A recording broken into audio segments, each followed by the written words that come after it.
Welcome to this first Semiosis 101 Omnibus edition from Season 2. If you've watched Semiosis 101 videos before, then you already know I am Dave Wood. In this Omnibus, I collect previous 5 Season 2 videos into one back-to-back edition. Season 2 Semiotic theme is a Semiotic Rosetta Stone. For any new viewers joining Semiosis 101, welcome. What this briefly alludes to is the unlocking of Charles Sanders Peirce's semiotic theory of semiosis, sign action, for designers and illustrators. Why? Peirce was a philosopher, a radical thinker, and his semiotic theory is applicable to enhance the designers and illustrators' visual communication abilities. But his writing is very obtuse, hence the need for these Semiosis 101 videos. The first 5 Season 2 videos dispels confusion as to what semiotic signs are. So, get comfy, put your feet up, subscribe, and let us go.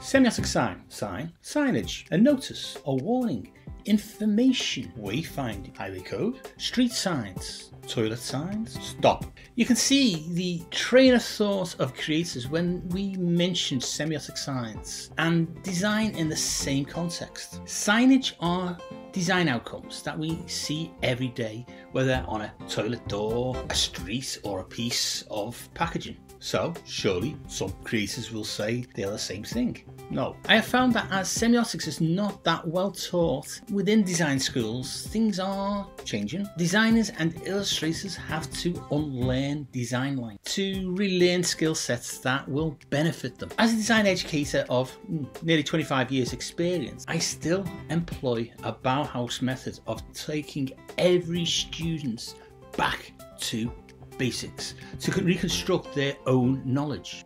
As a design lecturer, I got a shock this year when presenting a lecture on semiotics to young design students. I opened with a question to the students, what they thought semiotics was. I was confronted with blank faces, not unusual in lecturing, but I felt this reaction was still a little strange compared to previous years. So I modified my question to, have you heard of semiotics? The answer was a no, except one student who had actually watched one of my Semiosis 101 videos. This answer at least allowed my lecture to explain the fundamentals of semiotics to them, obviously then plugging this channel for further researching. The actual shock came later. When going to table after the semiotic lecture, I observed a student who had gone to the library for further semiotic reading.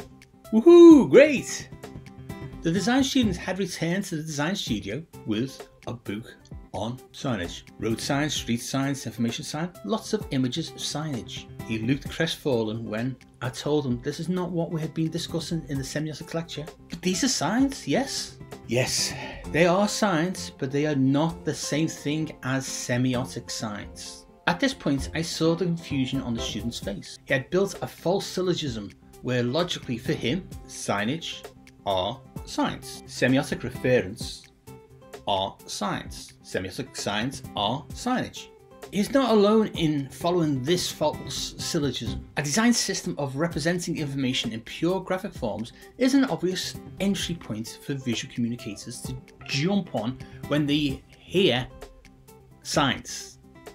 These graphic signs that depict everything from which toilet to use to what to avoid to ensure health and safety are signage. To be clear, they are a subset of visual communication that offer in everyday life, wayfinding and immediate, simple information. Signage is an area within graphic design that focuses attention to a single important piece of information, such as stop at a road junction, to corrosive on a liquid container, to press play on a device. Signage uses a specific form of image to denote a single concept. A stop sign on a road junction means stop.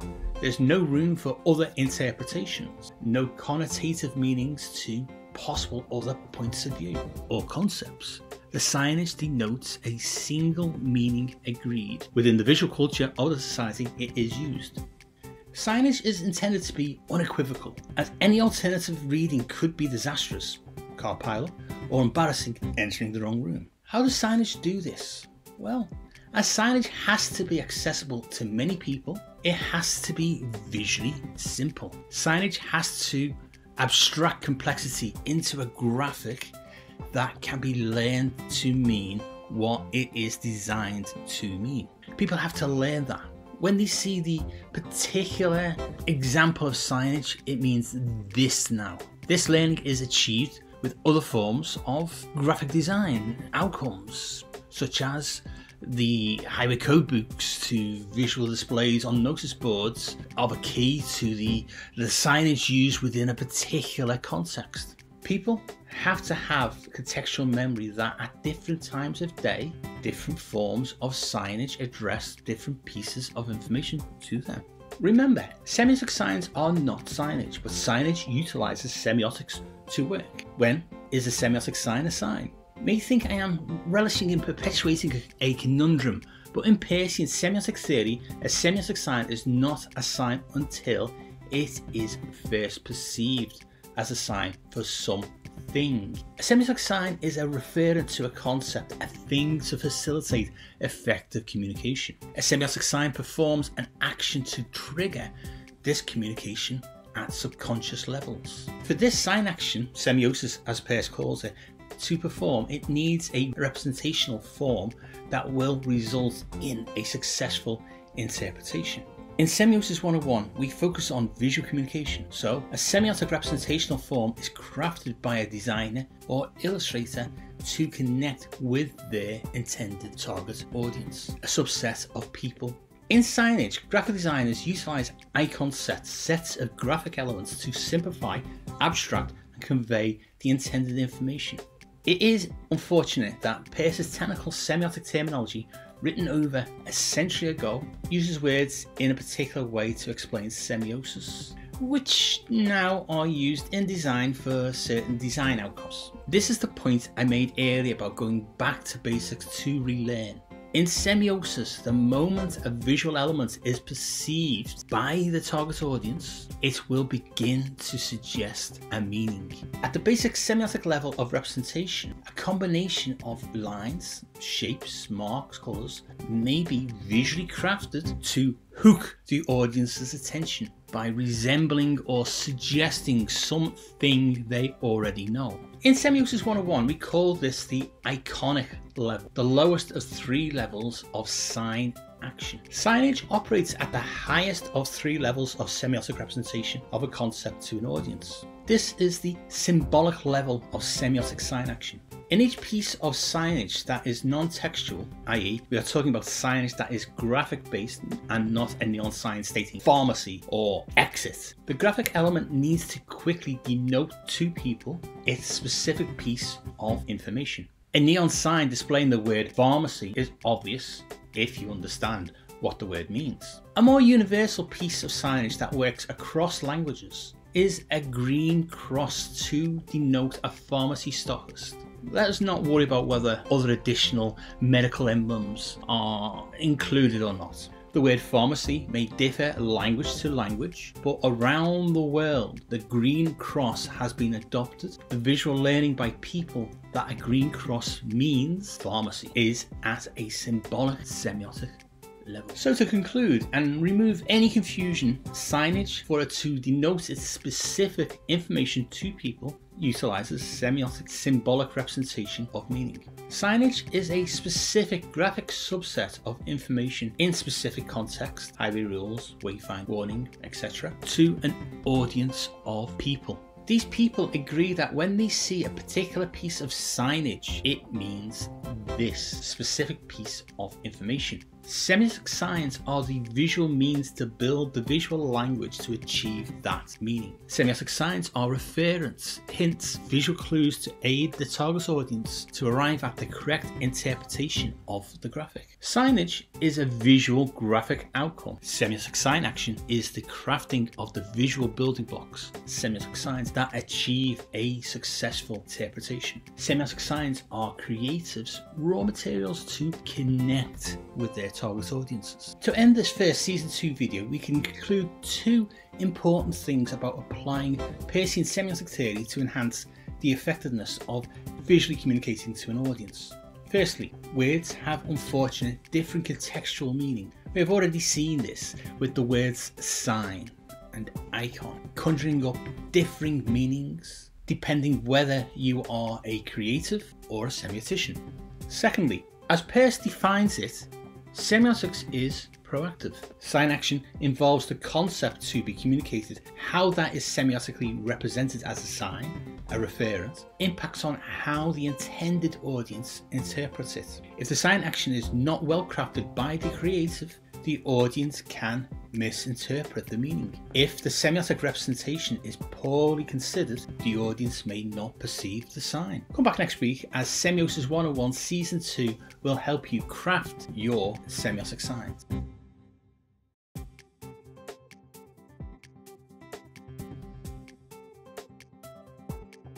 Last week we cleared up the confusion of signage for semiotic signs. This week I will address the thought that semiotics is the thing you do after the design or illustration has been completed.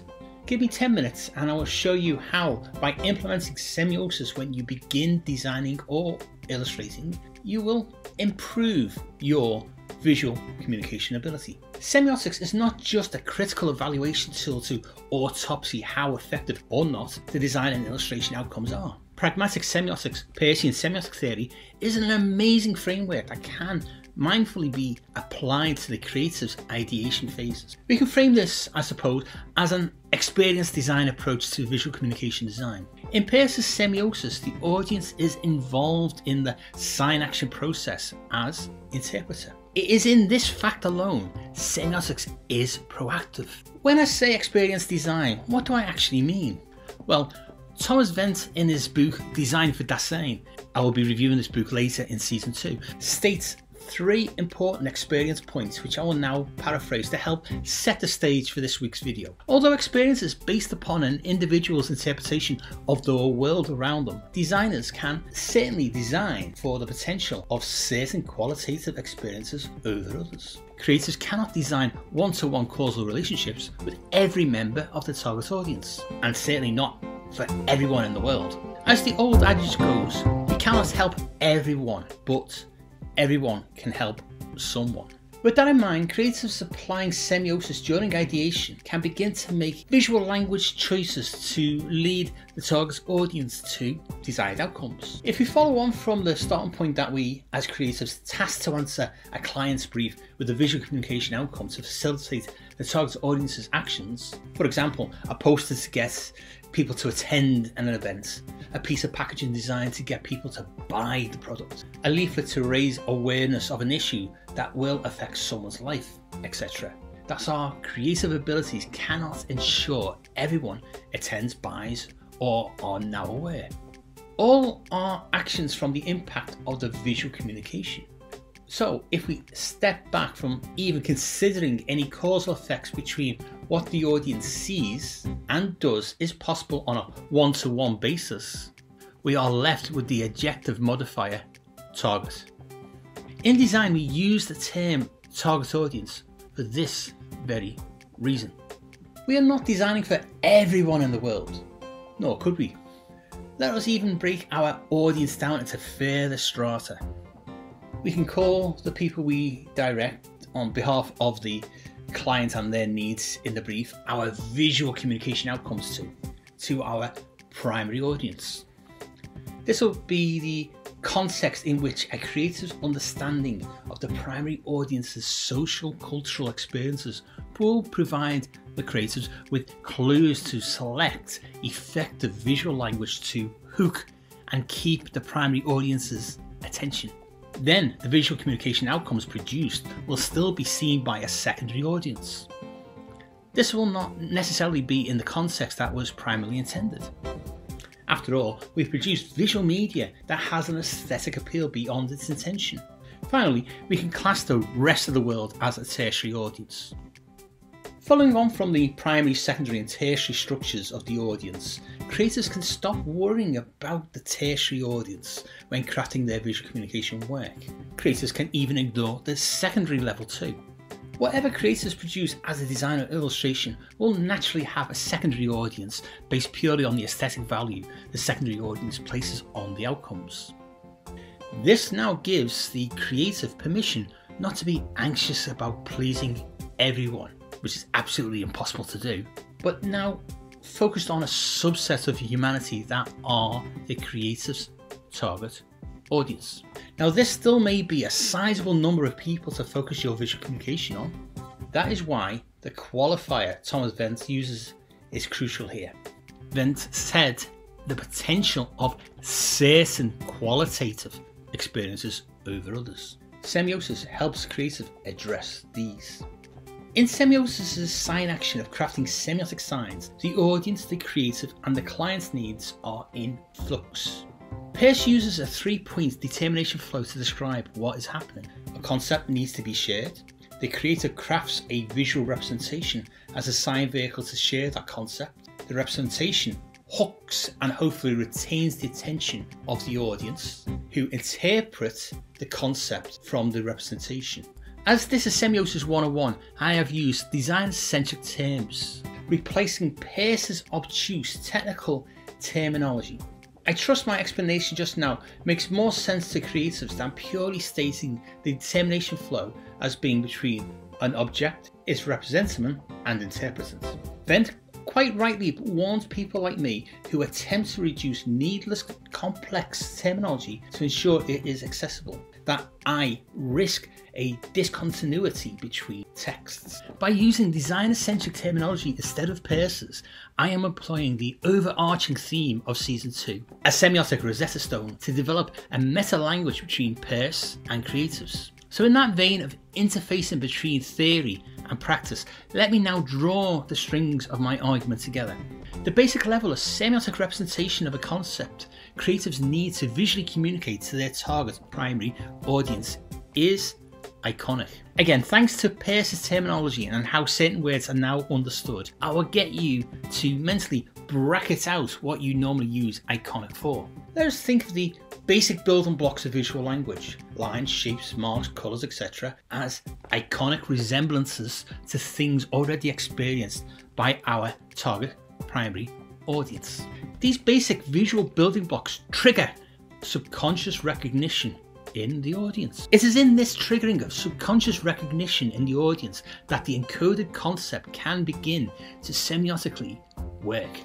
Peirce states that nothing is a semiotic sign until it is perceived as something more than the obvious denotation.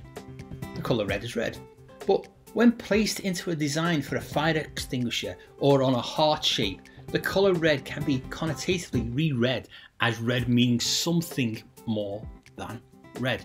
In this basic example, red is not red. Red is now semiotically read as meaning danger, fire, or passion, love, romance. Within semiosis, red is working at the lowest level of representation of a concept. It has been used as an iconic building block within a visual language to subconsciously trigger recognition in the target audience as a fast track to meaning. In our red example, we see everything I have outlined coming together. Red used as visual language to connote danger or romance. Red used as a basic building block of visual communication, a semiotic sign, to trigger subconscious recognition from the target audience. You are our primary. This triggering of subconscious recognition of a visual element as having something beyond itself to communicate leads to the audience to perceive. This perceiving allows the sign action to begin to work to provide more visual clues and hints to interpret, which engages the target audience more and more. The ensuing semiosis sign action allows for deeper interpretations of the semiotic representations, eliciting deeper meaning to be gained. All this is in the hands of the creatives during their ideation phase. Semiosis applied early on from the iconic level upwards will pay dividends later. To end this second season 2 video, we can conclude that as semiosis sign action is pragmatic and focused on application, semiotic theory can be encoded by creators at the start of any visual communication job. By mindfully considering the target primary audience's certain qualitative experiences, these can provide effective visual clues when creators begin to craft the visual languages they will use.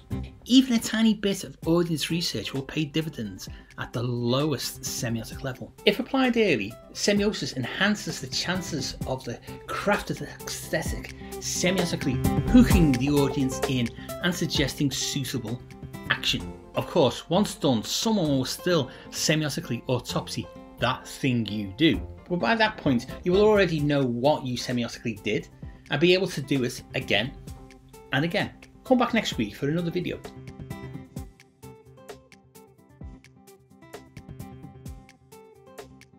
This episode draws on the third area for confusion of what semiotic signs are, which I made in the Season 2 preview video. I discussed my observation that design students trying to grasp the fundamentals of semiotics misconstrue semiotic signs as a tangible thing rather than an open-ended system of representation, interpretation in the audience. In design school curricula, there is a limited time for a fully embedded program of semiotics.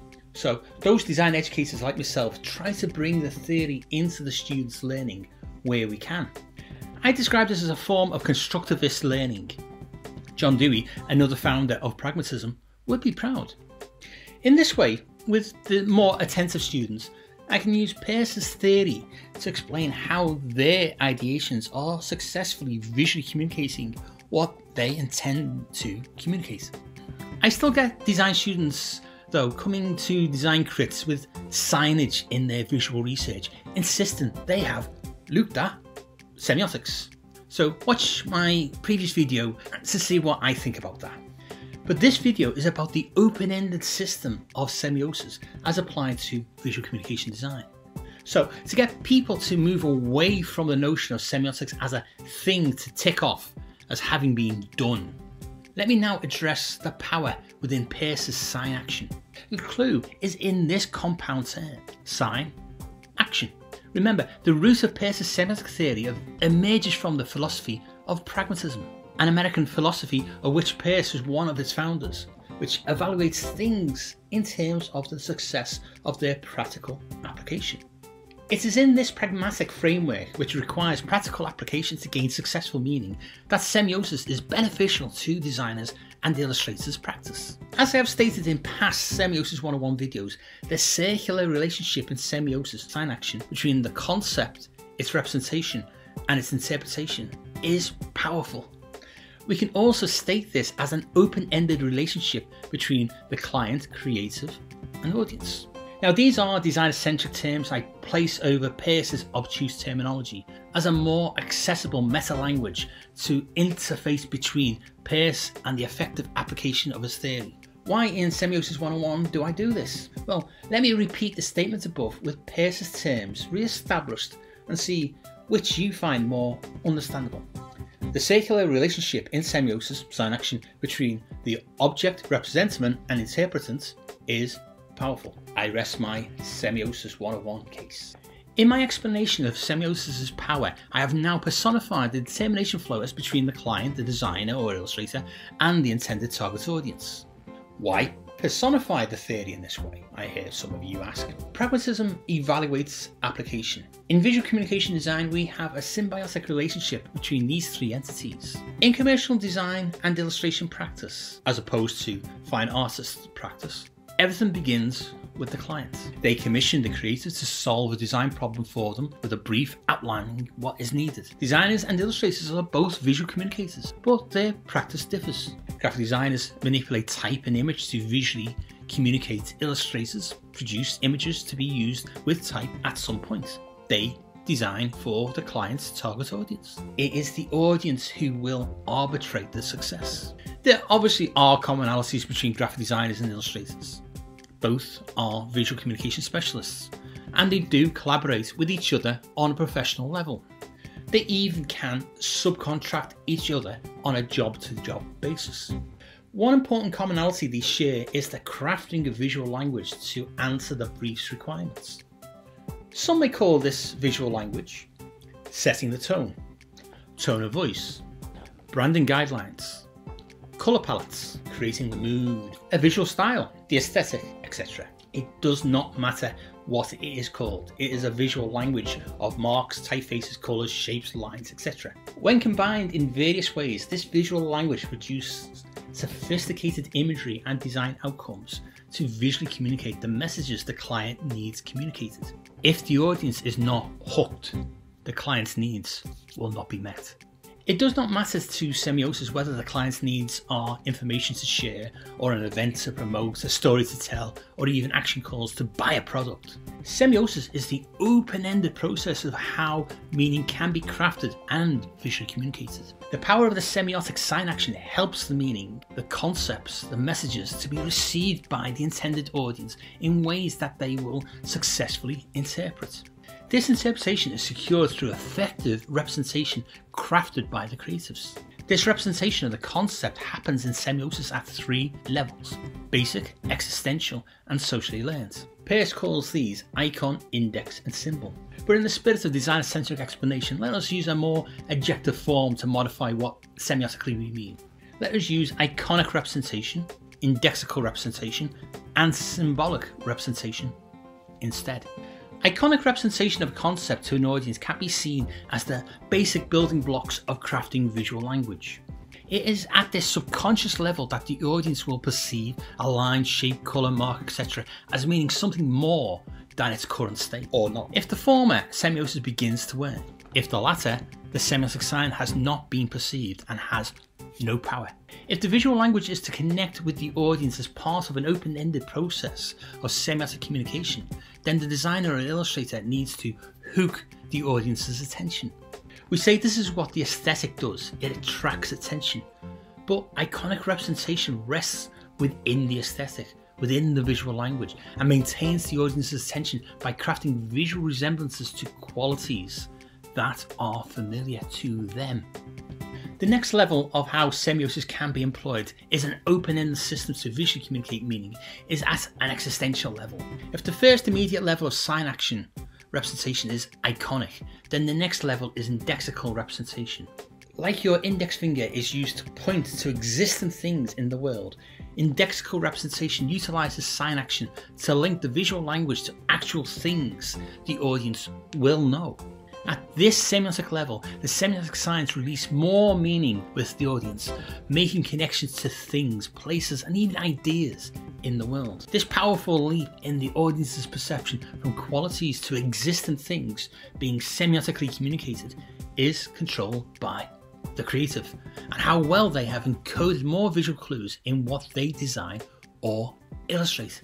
What is open-ended about all this is that a single semiotic sign can be perceived by 3 different audience members at 3 different levels. One audience member may only perceive the shapes and never get any more meaning from it beyond an iconic level. Another may see the same iconic shapes and see they form the shape of a panda bear, an existent thing. A final audience member may see the nested iconic shapes that indexically coalesce into a panda, but recognise they refer to the WWF organisation. This is an agreed meaning, a socialised meaning of agreement, a law if you prefer, that is symbolic representation at work. Symbolic is the highest level of sign action within communicating a concept. It's still the same semiotic graphic image constructed by nested iconic marks and shapes. The audience's interpretations close the determination flow loop at different semiotic levels. To end this 3rd Season 2 video, we can conclude that semiosis is open-ended and operates at different semiotic levels. The effectiveness of how much meaning the audience interprets from each semiotic sign is dependent on the crafting of the concept's representation to connect with that audience. By understanding this, a designer or illustrator with minimal research on their intended audience can immediately improve the impact of their visual language on the audience. In turn, the audience's interpretation of what they see can be made more pleasurable because the qualities of the chosen visual language is attuned to their experiences and not the whims of the creative's personal tastes. Semiosis is not done. Its open-ended determination flow cycle continues to reveal more meaning. Come back next week for Semiosis 101's first semiotic book review episode.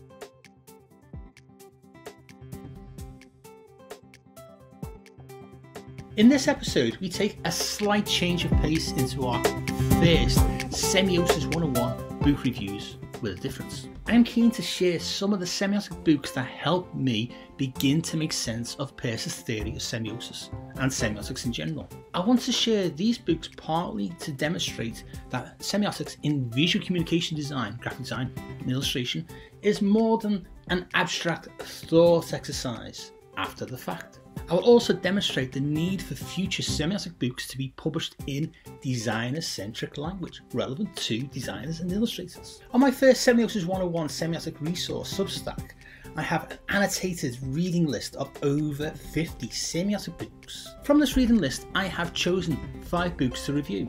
The URLs to buy the review books are in the YouTube description below.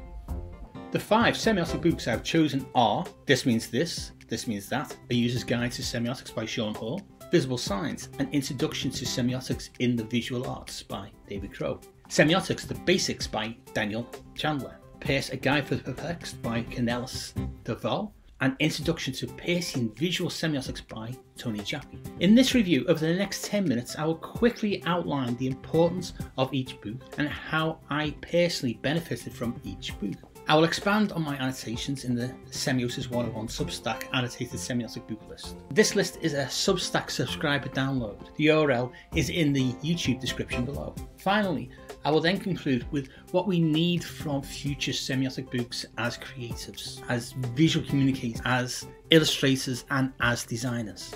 So let us begin with the first semiotic book on explaining the fundamentals of semiotic theory to visual people. This Means This, This Means That, A User's Guide to Semiotics by Sean Hall. Hall's book was one of the first books I bought on semiotics around 2009. In 2009, I was in a new lecturing position and I found myself being asked to teach several classes on semiotics to undergraduate designers. As a practicing illustrator between 1991 and 2001, I knew I had engaged in semiotics, but this was only tacit knowledge.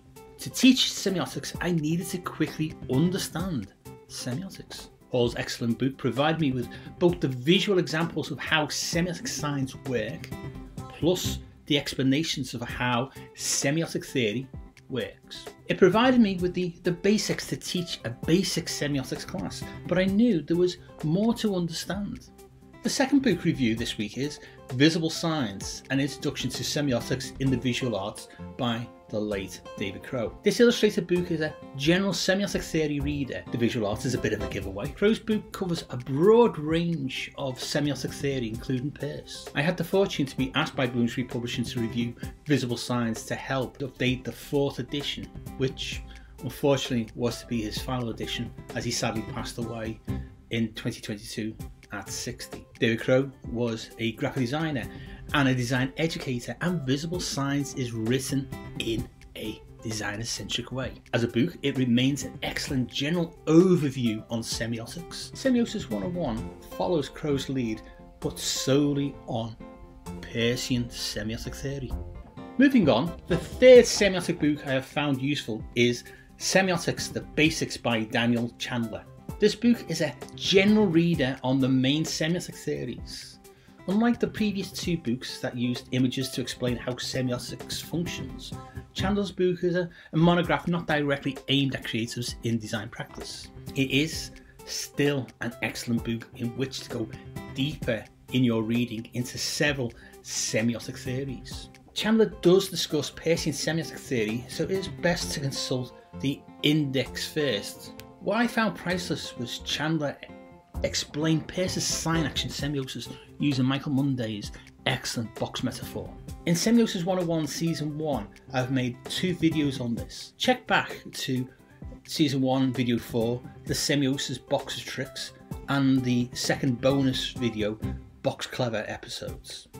Now we've progressed from general books on semiotics to 2 books on Charles Sanders Peirce and his pragmatic semiotic theory of sign action semiosis. The next book is Peirce, A Guide for the Perplexed by Cornelis de Waal. This book is a great book. The title says it all. To understand why semiosis is a pragmatic semiotic theory, it pays to explore Peirce's underpinning philosophical thinking. Charles Sanders Peirce was one of the 3 founders of the American philosophy of pragmatism, together with John Dewey and William James. Pragmatism basically evaluates theories or beliefs in terms of the success of their practical application. It is in this practical sense that semiosis has a direct benefit to visual communication design. While still a philosophical book, it does help non-semioticians and non-philosophers to get to grips with Peirce.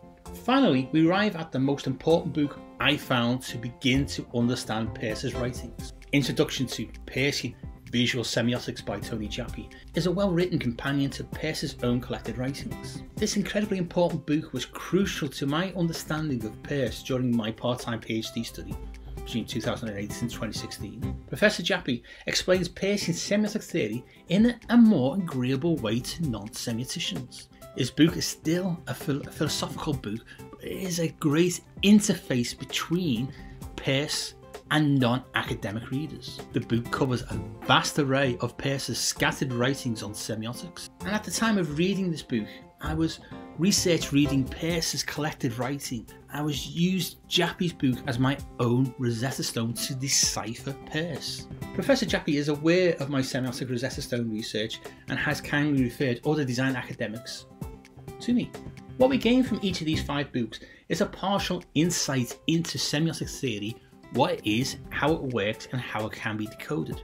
But when we get to the companion books on Peirce and his theories, we get an awareness of the power of encoding sign action much earlier in the ideation phase of visual communicating. We as designers and illustrators need to embrace semiosis more to craft and enhance how we can effectively visually communicate with our intended target audiences. So we need a designer-centric explanation of how to apply semiosis when crafting the visual languages we utilize in answering our clients' briefs.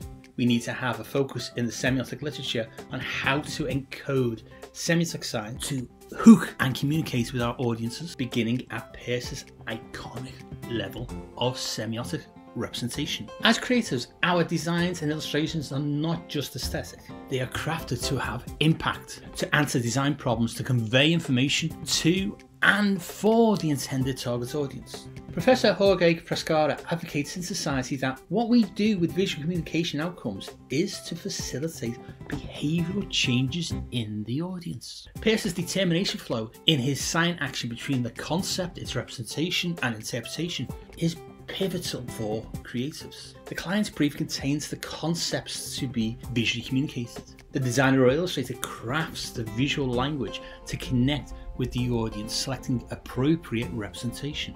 But Peirce's coup de grace is including the audience in the sign action, the visual interpreters in the practical application. This has become the central purpose of Semiosis 101, how applying semiosis proactively impacts visual communication. So to end this 4th season 2 video, we can conclude several things from the current semiotic literature. Firstly, the positive impacts of semiotic theory through effective application within visual communication design needs to be accommodated more in future semiotic books. Secondly, this needs to be written in a designer-centric ways, using language that is accessible to designers and illustrators rather than obtuse terminology. This needs to be sensibly done, as I'm not advocating any dumbing down of Peirce's theory, just an opening up of how to apply it to aid creatives visually encode meaning to hook and connect to the intended target audiences. Semiosis 101 on YouTube is beginning that new semiotic openness. Come back next week as the next Semiosis 101 episode concludes the dispelling of confusion to what semiotic signs are.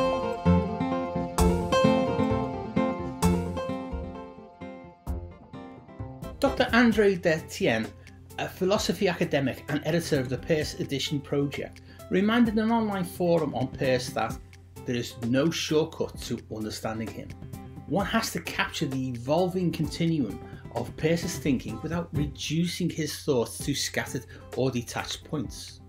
In my Semiotic Rosetta Stone design research, I am seeking a suitable meta-language as an interface between Peirce and visual communication creatives that transmits the essence of Peirce's thinking into a creative application.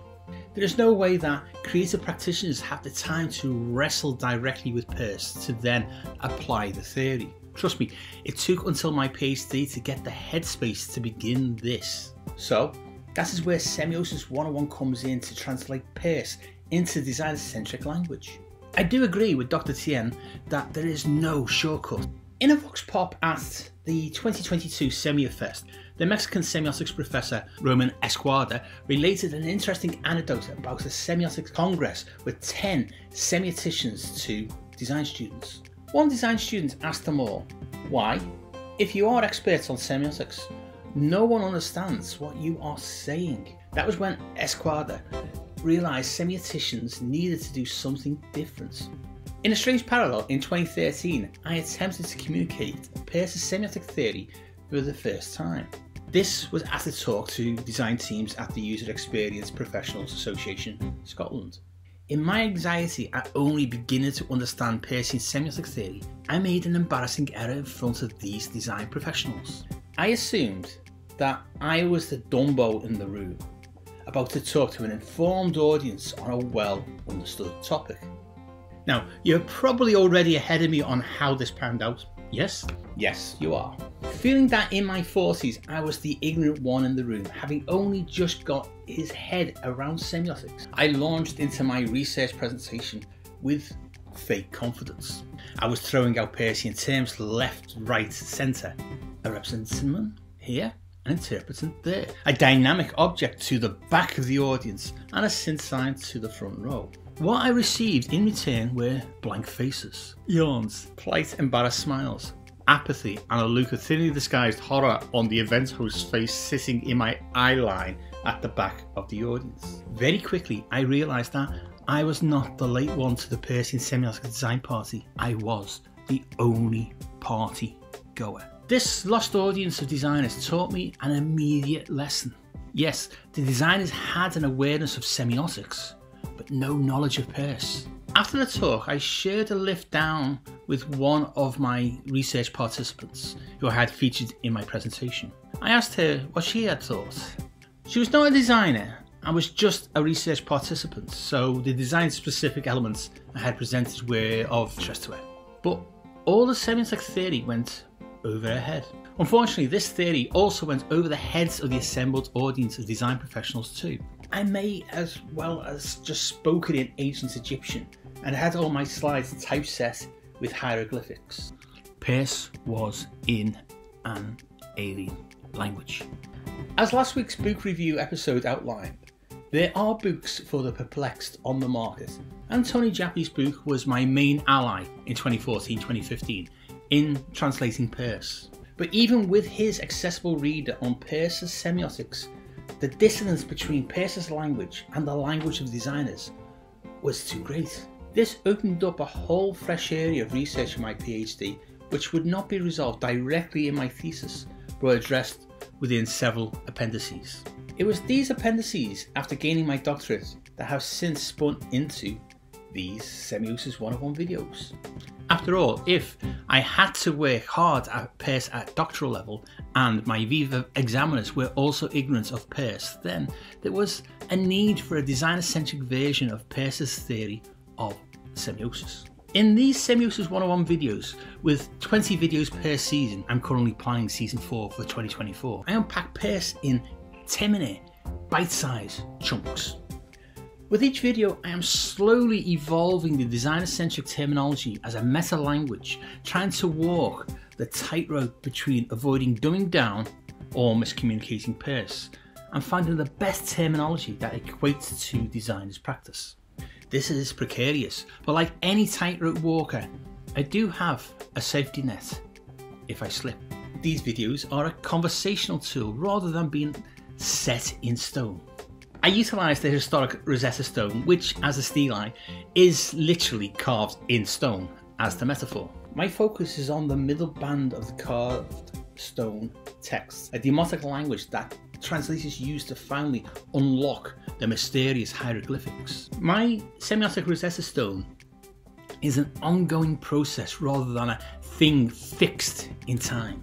The original French translator's task began from the known to the unknown, just like modern creatives. By approaching Peirce in this way, acknowledging that there are unknown riches to be unlocked as a designer-centric approach from the language of application into the language of theory, accepts the reality of this process has to be creative-led. As the anecdotal evidence from Mexico and my own Edinburgh talk demonstrates, the theory down to practice approach is flawed. It has to be from the known to the unknown to have a chance of being meaningful to the very people, you, who will benefit from a clearer understanding of Peirce. It's not enough to hope Peirce's terms will resonate with practitioners if frequently repeated. There is an important factor in the ambition of Semiosis 101 to bear in mind with a Semiotic Rosetta Stone. There is not one single designer-centric lexicon to use. The design process is qualitative and expressive. Design is influenced by a range of theoretical and practical influences, and the language that a designer or illustrator inherits depends upon their design school teaching and the language their mentors have used. An example of this multifaceted lexicon problem can be illustrated with the different ways designers and illustrators refer to the sketching of a concept to demonstrate their intent to a client. To name a few alternatives, we could refer to this as a rough, a scan, a sketch, or a visual. They are all a moment of visual communication. In a Peircean way, they are a moment of iconic encoding. What do I mean by using a term such as iconic encoding? After all, that term is neither truly Peircean nor purely designerly. This is an example of a meta-language interfacing between the two. Building upon the practical act of attempting to rough out an initial concept to show a client, the creative will, through marks, lines, shapes, colours, etc., attempt to visualise in sketch form a visual to dynamically communicate their suggested idea for a solution to the client's brief. This sketch will attempt to suggest, encode, using sketched elements that possibly resemble shared qualities with, is familiar to things within the experience of the intended audience, the client. These elements are rudimentary forms of representation, iconic, that visually communicate something of the intended message. In this example, creators will understand where the part of their design process and Peirce coincides. To end this 5th Season 2 video, we can conclude that to understand Peirce in visual communication design terms, interfacing needs to come from the design process upwards. To be truly designer-centric, this obviously has to be known designer practice to the unknown theory. The success of this interfacing through a Semiotic Rosetta Stone meta-language needs sustained dialogue between creatives and semioticians to shape that meta-language. Semiosis 101 is starting that dialogue off, and Semiosis 101 is open source. Just like the original French translators of the unknown hieroglyphics, Semiosis 101 will be a collaborative effort. Come back next week for the next Semiosis 101 episode, where we will begin to answer the question, what can semiotics do for me? And we will begin this with another helpful book review. I am Dave Wood, a design educator and researcher, a published design author, and I've worked commercially as both a freelance illustrator and graphic designer. The guy behind the theory, Charles Sanders Peirce, was a philosopher, a mathematician and a theorist. But he was not a creative. Each week on this Scout Scott Semiosis 101 YouTube channel, I will post at least one 10-minute explainer video on an aspect of Peirce's pragmatic semiotic theory. Each video will feature a take-home piece of applicable semiotic theory, and they do interconnect to build up your understanding of semiosis. Each free Semiosis 101 10-minute video will use designer-centric terms instead of theoretical language. As a fellow creative and a published design author, I have a link in the description to my Scout Scott website.